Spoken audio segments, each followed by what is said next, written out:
கர்த்தரும் இரட்சகருமாகிய இயேசு கிறிஸ்துவின் நாமத்தினால் பீஸ்ஃபுல் மினிஸ்ட்ரி சார்பாக உங்களை சந்திப்பது மிகுந்த மகிழ்ச்சி அடைகிறேன். இன்றைக்கு கேடகத்தை குறித்து பார்ப்போமா? கேடகம் என்றால் என்ன? அது பாதுகாக்கும் ஒரு கருவி. எபேசியர் 6:16 பொல்லாங்கான் எய்யும் அக்கினி ஆஸ்திரங்களை எல்லாம் அவித்து போடத்தக்கதாக எல்லாவற்றுக்கும் மேலாக விசுவாசம் என்னும் கேடகத்தை பிடித்து கொண்டவர்களாயும் இல்லுங்கள் என்று அப்போஸ்தலனாகிய பவுல் எபேசியருக்கு எழுதுகிறார். விசுவாசம் என்னும் கேடகத்தை எல்லாவற்றுக்கும் மேலாக நாம் பிடித்து கொண்டவர்களாக காணப்படும் பொழுது பொல்லாங்கான் எய்யும் அக்கினி ஆஸ்திரங்களை நாம் அவித்து போடுகிறவர்களாக, அதை மிதித்து போடுகிறவர்களாக, அதை இல்லாமல் போகிறவர்களாக நாம் காணப்பட முடியும். விசுவாசம் என்னும் கேடயம் நம்மிடையே காணப்பட வேண்டும். உலக பிரகாரமாக போர் செய்வதற்கு யுத்த வீரர்கள் கேடயம் எடுத்து செல்வார்கள். அவ்வாறாக அவர்கள் கேடயம் எடுத்து செல்லாமல் இருப்பார்களே ஆயின் மரணத்துக்குள்ளாவர்களாக காணப்படுவார்கள்.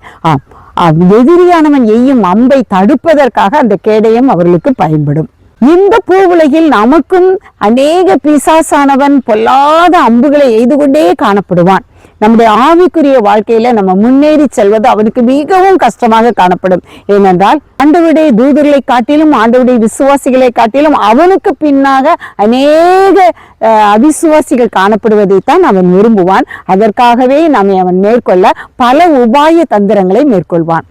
வேதம் நமக்கு கற்பிக்கிறது, பிசாசானவன் கெச்சிக்கிற சிங்கம் போல எவனை விழுங்கலாமோ என்று வகை தேடி சுற்றி திரிகிறவனாக காணப்படுகிறான் என்று. ஆக அவன் எந்த காரணத்தை கொண்டாயினும், எந்த காரியத்தை நம்மிடத்தில் காட்டியாயினும் நம்மை அவன் பக்கம் இழுப்பதற்கு தான் அவன் தீவிரமாக செயல்படுவான். ஒரு டிவி சீரியல்ல நமக்கு ஒரு மோகத்தை ஏற்படுத்தலாம்.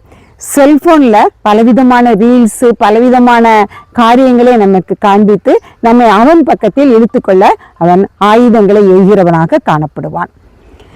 ஸ்டோரி புக்கு, கதை புக்குகளை படிக்கும் மூலமாக, சினிமா பார்ப்பதன் மூலமாக, இனி எத்தனையோ மாய வலைகள், பிறனுடைய மனைவியை இச்சிப்பது, பிறனுக்குரிய காரியங்களை இச்சிப்பது, மற்றவர்களுடைய பொருள்கள் அதை அபகரிப்பது என்று பல வகையாக நிச்சயம் ஆயுதத்தை நம்மிடத்தில் காண்பிப்பான்.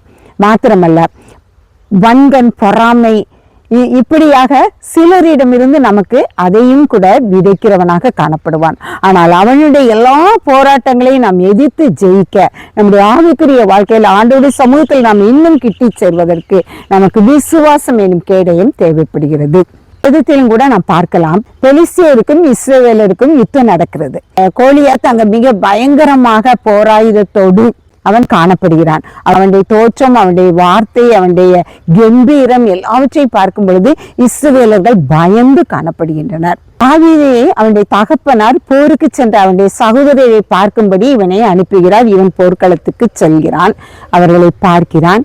இவனுடைய கோலியாத்தினுடைய கம்பீர சத்தம், அவனுடைய 40 நாட்களாக அவன் கூவிக்கொண்டே இருக்கிறான். இந்த சத்தத்தை தாவீது கேட்கிறான். அவனுக்கு இவனுடைய போராயுதத்தை கண்டோ, இவனுடைய கம்பீரத்தை கண்டோ, இவனுடைய ஆளுமையை கண்டோ அவன் பயப்படவே இல்லை. அவன் நேராக ராஜாவிடம் செல்கிறான். இவனை எதிர்த்து போராட என்னை அனுப்பும் என்று சொல்கிறான். உடனே ராஜா என்ன சொல்றார், நீ சிறியவன், நீ அங்கு போய் அவனை ஜெயிக்க முடியாதுங்கிறார்.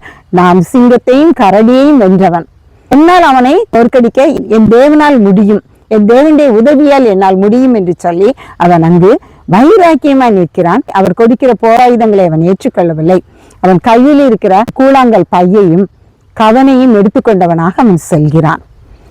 கோலியாத்து கூட அவனை நிந்தித்தான். ஆனால் அவன் விசுவாசம் எனும் கேடயத்தை தேவனை அவன் பட்சத்தில் அவன் பெற்றிருக்கிறவனாக அவன் கடந்து செல்கையில் ஒரு இமை பொழுதில் அவனை கடிந்து விழச் செய்தவனாக, வெற்றி வாயை சூடினவனாக வந்தான். எப்பேற்பட்ட கோலியாத்து போன்ற பல பிரச்சனைகள் நம்முடைய வாழ்க்கையிலும் நம்மை சூழ அமிழ செய்யக்கூடிய அளவுல காணப்படலாம். வியாதி என்னும் போராட்டம் ஏற்படலாம், கடன் என்னும் பாரச்சுமை ஏற்படலாம், மனச்சோர்வு என்னும் பாரச்சுமை ஏற்படலாம், தொழில் ரீதியாக போட்டி அதிநிமித்தமாக நமக்கு பல பாடுகள் என்று ஏற்படலாம். ஆனால் இதை எல்லாவற்றையும் அடியே செய்ய விசுவாசம் என்னும் ஒரு கேடயம் நம்முடைய உள்ளத்தில் காணப்படும் பொழுது எப்படியாக தாவீது வாகை சூடினானோ அதே போல நம்முடைய ஆவிக்குரிய வாழ்க்கையிலும் நாம் வாகை சூடியவர்களாக வெற்றி என்னும் கனியை பெற்றவர்களாக நாம் காணப்பட நமது ஆண்டவர் நமது வலது பரிசத்தில் வலது கரத்தில் நம்மோடு கூட இருந்து அவர் நமக்கு கேடயமாக நம்மை சூழ பாளையம் இறங்கி பாதுகாக்கிறவராக காணப்படுகிறார். அதனால் நாம் எதை குறித்தும் பயப்பட வேண்டிய தேவையில்லை. யார் எதிர்த்து வந்தாலும், உற்றார் உறவினரோ அல்லது நண்பர்களோ அல்லது நம்முடைய சமூகத்தில் நம்மை சார்ந்த நம்மை எதிர்க்கிற எத்தனை விரோதிகள் நம்மை சூழ பாளையம் இறங்கி வந்தாலும் உனக்கு எதிராக உருவாக்கப்படும் ஆயுதம் வாய்க்காதே போகும் என்று சொன்ன பிரகாரமாக நமக்கு எதிராக வருகிற எல்லா பொல்லாங்கானின் அம்புகளையும் தடுப்பதற்கு கேடயமாக நமது ஆண்டவர் நம்மோடு கூட இருக்கும் பொழுது நாம் எதை குறித்தும் பயப்பட வேண்டாம். ஆதியாகமம் 15ஆம் அதிகாரம் 1ஆம் வசனத்துல, ஆபிரகாமே நீ பயப்படாதே, நான் உனக்கு மகாபலனும் கேடகமாய் இருக்கிறேன். விசுவாசிகளின் தகப்பனாகிய ஆபிரகாம் எத்தனையாய் விசுவாசித்து காத்திருந்து அவன் சுதந்திரத்தை பெற்றுக்கொண்டான். நம்முடைய முற்பிதாவாகிய அவருடைய சந்ததியில் தோன்றிய நாம் என்றைக்கும் ஆண்டவர் அவருக்கு கொடுத்த வாக்குத்தத்தத்தை நாம் பெற்றுக்கொண்டவர்களாக, அந்த கேடகத்தை நாம் சுதந்திரித்து கொண்டவர்களாக இந்நாட்களிலும் நாம் நம்மை நாமே ஆராய்ந்து பார்த்து, கேடகமாகிய நீர் என்னோடு இருக்கும் பொழுது நான் பயப்பட தேவையில்லை, நீர் என்னோடு அன்பாக இருக்கிறது போல நீர் என்னை கேடகமாக என்னை சூழ்ந்து வளைந்து கொள்ளும் என்று சொல்லி நம்ம எல்லாரும் அவருடைய கரத்துல நம்மை தாழ்த்தி ஒப்பு கொடுக்கும் பொழுது நம்மை வழிநடத்த அவர் சித்தமுள்ளவராயிருக்கிறார். பொல்லாங்கான் நெய்யும் அக்கினி ஆஸ்திரங்கள் நம்மை அண்டிக் கொள்ளவே முடியாது, அது நம்மை நெருங்கவும் முடியாத வண்ணம் நமது ஆண்டவர் நம்மை பாதுகாக்க வல்லமையுடையவராக காணப்படுகிறார். ஆண்டவர் தாமே இந்த வார்த்தைகளை ஆசீர்வதிப்பாராக. ஜெபம். எங்களை அளவில்லாமல் நேசிக்கிற அருமையான தகப்பனே நன்றியோடு துதிக்கிறோம்ப்பா. நீர் எங்களுக்கு கேடகமாய் இருக்கிறபடியால் நாங்கள் எந்த ஒரு பொல்லானின் பிசாசின் தந்திரங்களுக்கு நாங்கள் அடிமைப்பட்டு போக மாட்டோம் என்று விசுவாசிக்கிறோம்ப்பா. எங்களை பிசாசானவன் சுதந்திரித்து கொள்ளாதவனம் நீர் எங்களை சுதந்திரித்து கொண்டு எங்கள் வாழ்க்கையிலே ராஜா எல்லா ஐஸ்வர்யங்களையும் தந்து உங்களுடைய பரம ஞானத்தை அறிவை தந்து, அப்பா கேடகமாகி நீ ஞானமாய் இருக்கிறீர், அறிவாக காணப்படுகிறீர் என்று சாலமன் ஞானி சொன்னது போல நாங்களும் எங்கள் வாழ்க்கையில் உண்மை கேடகமாக நாங்கள் பற்றி கொண்டவர்களாக ஞானத்தையும் புத்தியையும் பெற்றுக்கொண்டவர்களாக பொல்லானின் தந்திரங்களுக்கு விலகி நாங்கள் நடக்க நீர் எங்களுக்கு அனுக்கிரகம் பண்ண போகிற கிருபைக்காக நன்றியோடு துதிக்கிறோம், சொஸ்திருக்கிறோம். எங்கள் ஒவ்வொருவரையும் தாழ்த்தி முட கரத்தில் ஒப்பு கொடுக்கிறோம்.